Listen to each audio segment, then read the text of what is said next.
नमस्कार साथियों, स्वागत है आपका एग्जाम सर जी के ट्रैक में।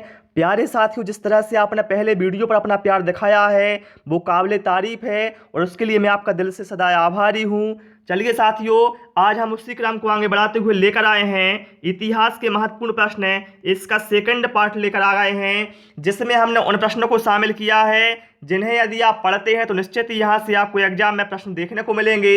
इसलिए आप सभी लोग इस वीडियो को कंप्लीट जरूर देखें। तो चलिए शुरू करते हैं प्रश्न क्रमांक 1 से।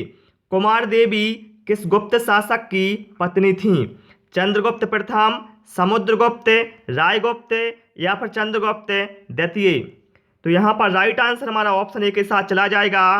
कुमार देवी चंद्रगुप्त प्रथम गुप्त शासक की पत्नी थी।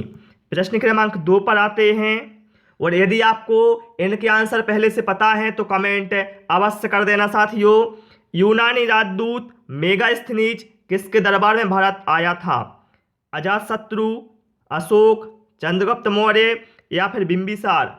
तो मेगास्थनीज आया था चंद्रगुप्त मौर्य के दरबार में। ऑप्शन सी यहाँ पर राइट आंसर हो जाएगा। चलिए प्रश्न क्रमांक 3 पर आते हैं। शक संवत कब प्रारंभ हुआ था? 56 ईस्वी, 78 ईस्वी, 56 ईसा पूर्व या फिर 78 ईसा पूर्व। तो देखिए साथियों, शक संवत प्रारंभ हुआ था 78 ईस्वी में। ठीक है, ऑप्शन बी यहाँ पर राइट आंसर हो जाएगा। देखिए ऑप्शन डी में 78 ईसा पूर्व दिया है, ना कि 78 ईस्वी। तो आप लोग एग्जाम में ध्यान से ऑप्शन को पढ़ लेना। ठीक है, चलिए प्रश्न क्रमांक 4 पर आते हैं। गौतम बुद्ध कहाँ पैदा हुए थे? कपिलवस्तु में, लुम्बिनी में, सारनाथ में या फिर इलाहाबाद में। तो गौतम बुद्ध का जन्म हुआ था साथियों लुम्बिनी में। ऑप्शन बी यहाँ पर राइट आंसर हो जाएगा। प्रश्न क्रमांक 5 पर आते हैं। सिंधु घाटी के निवासियों को किस धातु का ज्ञान नहीं था? सोना, चांदी, लोहा, तांबा। तो देखिए साथियों, सोना, चांदी और तांबा का तो ज्ञान था सिंधु घाटी के निवासियों को, लेकिन लोहे का ज्ञान नहीं था। तो यही अपना राइट आंसर हो जाएगा ऑप्शन सी। और यदि आपको वीडियो पसंद आ रहा है तो वीडियो को लाइक कर देना। और यदि आपका कोई सुझाव है कि हम कैसे प्रश्न लाएं, किस तरह के वीडियो लाएं, तो आप लोग हमें कमेंट करें। आप लोगों की डिमांड पर हम पूरा ध्यान देंगे और वैसा ही हम आपको वीडियो जरूर देंगे। चलिए प्रश्न क्रमांक 6। प्राचीन भारत में निम्नलिखित में से किस शासक ने जैन धर्म स्वीकार कर संन्यास लिया था? बिंबिसार, चंद्रगुप्त मौर्य, पुष्यमित्र या फिर हर्ष। तो यहाँ पर राइट आंसर हमारा होगा ऑप्शन बी। चंद्रगुप्त मौर्य ने जैन साधु की दीक्षा लेकर संन्यास लिया था। ठीक है, ऑप्शन बी यहाँ पर राइट आंसर हो जाएगा। प्रश्न क्रमांक 7 पर आते हैं। तुर्कान ए चहलगानी कौन थे?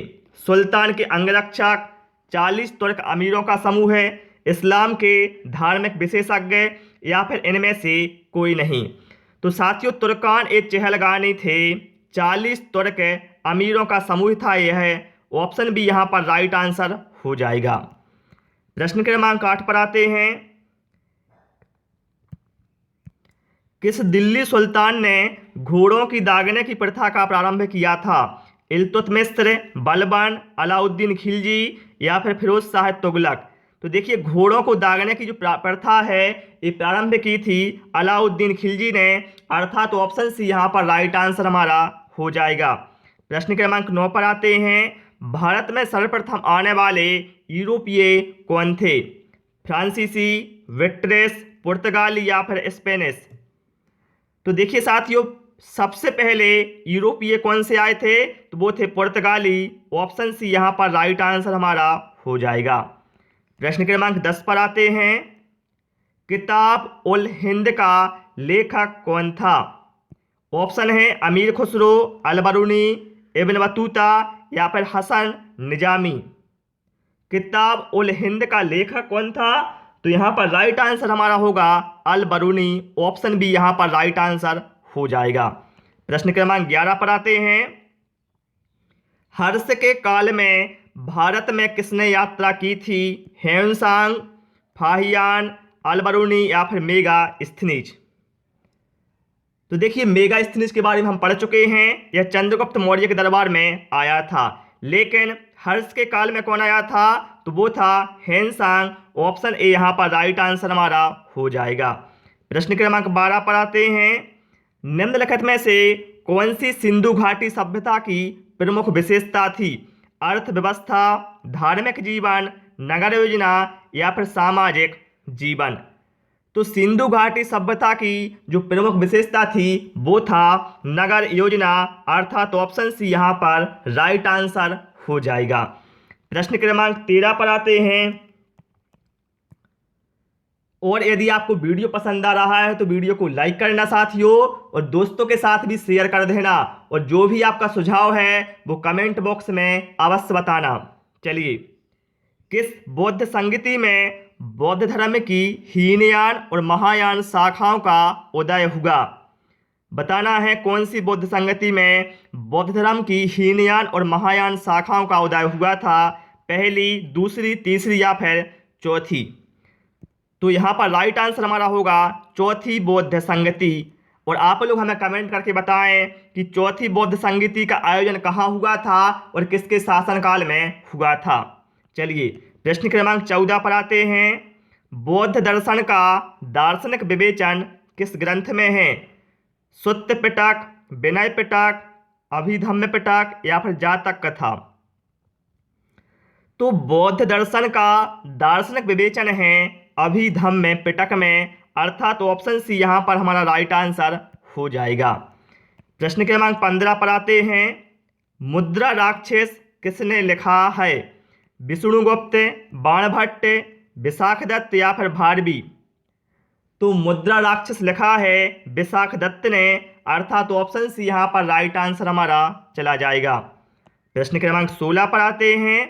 भारत का नेपोलियन किसकी उपाधि है? चंद्रगुप्त मौर्य, रामगुप्त, समुद्रगुप्त या फिर बुद्ध गुप्त? तो भारत का नेपोलियन यह जो उपाधि है वो है समुद्रगुप्त की। ऑप्शन सी यहाँ पर राइट आंसर हमारा हो जाएगा। ठीक है। और साथियों, ये वो क्वेश्चन है जो लास्ट ईयर एग्जाम में बार बार पूछे गए हैं, इसलिए मैंने आपसे पहले ही बोल दिया है कि आप लोग वीडियो कंप्लीट अवश्य देखना। सिकंदर ने भारत पर आक्रमण कब किया था? 370 ईसा पूर्व, 275 ईसा पूर्व, 327 ईसा पूर्व या फिर 400 ईसा पूर्व? तो यहाँ पर राइट आंसर हमारा होगा सिकंदर ने भारत पर आक्रमण किया था 327 ईसा पूर्व में, अर्थात ऑप्शन सी यहाँ पर राइट आंसर हो जाएगा। प्रश्न क्रमांक 18 पर आते हैं। चरक किस शासक के दरबार में रहते थे? कनिष्क, बिंबिसार, चंद्रगुप्त विक्रमादित्य या फिर अशोक? तो साथियों, जो कनिष्क हैं यह रहते थे कनिष्क के दरबार में, अर्थात ऑप्शन ए यहाँ पर राइट आंसर हमारा हो जाएगा। कनिष्क जो कि कुषाण वंश से संबंधित हैं और इन्होंने 78 ईस्वी में शक संवत की शुरुआत की थी, जो भारत सरकार द्वारा अपनाया जाता है। विजयनगर राज्य की स्थापना किसने की थी? रामराजा, हरिहर और बुक्का, देवराय या फिर विरूपाक्ष? तो विजयनगर साम्राज्य की साथियों जो स्थापना है वो हरिहर और बुक्का नामक दो भाइयों ने की थी, अर्थात ऑप्शन बी यहाँ पर हमारा राइट आंसर हो जाएगा। प्रश्न क्रमांक 20 पर आते हैं। मुगल सम्राटों में चित्रकला का पारखी कौन था? अकबर, शाहजहां, जहांगीर या फिर हुमायूं? तो यहाँ पर राइट आंसर हमारा होगा जहांगीर। ऑप्शन सी यहाँ पर राइट आंसर हो जाएगा। चलिए, प्रश्न क्रमांक 21 पर आते हैं। दक्षिण के नासूर ने किसको बर्बाद कर दिया? अकबर, अलाउद्दीन खिलजी, शाहजहां या फिर औरंगजेब? तो दक्षिण के नासूर ने किसको किया था बर्बाद? औरंगजेब को, अर्थात ऑप्शन डी यहाँ पर राइट आंसर हमारा हो जाएगा। प्रश्न क्रमांक 22 पर आते हैं। बाक़ियात ए बाबरी है बाबर के फरमानों का संग्रह है, बाबर का जीवन चरित्र, बाबरनामा नाम से चर्चित बाबर की आत्मकथा या फिर बाबर द्वारा रचित छंदों का संग्रह है? तो बाकियत या बाबरी ये क्या है?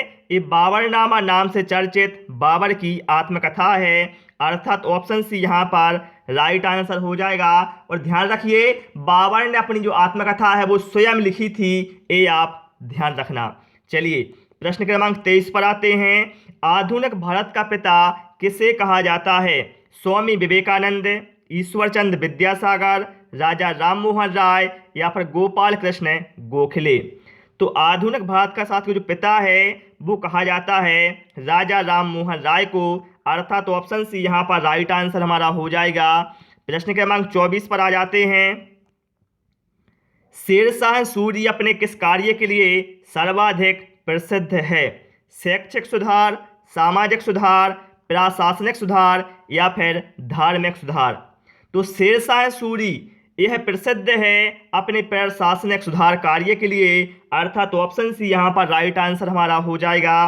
प्रश्न क्रमांक 25 पर आते हैं। चंद्रगुप्त मौर्य की राजधानी क्या थी? मथुरा, पाटलिपुत्र, वाराणसी या फिर प्रयाग। तो चंद्रगुप्त मौर्य की राजधानी थी साथियों पाटलिपुत्र, ऑप्शन बी यहाँ पर राइट आंसर हमारा हो जाएगा। प्रश्न क्रमांक 26 पर आते हैं। इसके बाद अश्वघोष का संबंध है किस वंश से है? वर्धन वंश से, मौर्य वंश से, कुषाण वंश से या फिर गुप्त वंश से। तो साथियों अश्वघोष का संबंध है किससे है? यहाँ पर राइट आंसर हमारा चला जाएगा ऑप्शन सी के साथ, कुषाण वंश से। प्रश्न क्रमांक 27 पर आते हैं। इसके बाद राष्ट्रकूट साम्राज्य का संस्थापक कौन था? कृष्ण प्रथम, दंती दुर्ग, गोविंद सेकंड या फिर इनमें से कोई नहीं। तो राष्ट्रकूट साम्राज्य का संस्थापक साथियों दंती दुर्ग था, अर्थात ऑप्शन बी यहाँ पर राइट आंसर हमारा हो जाएगा।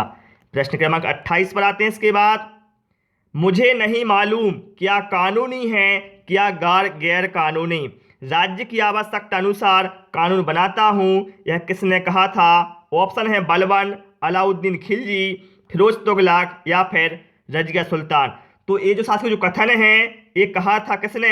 अलाउद्दीन खिलजी ने, अर्थात ऑप्शन बी यहाँ पर राइट आंसर हमारा हो जाएगा।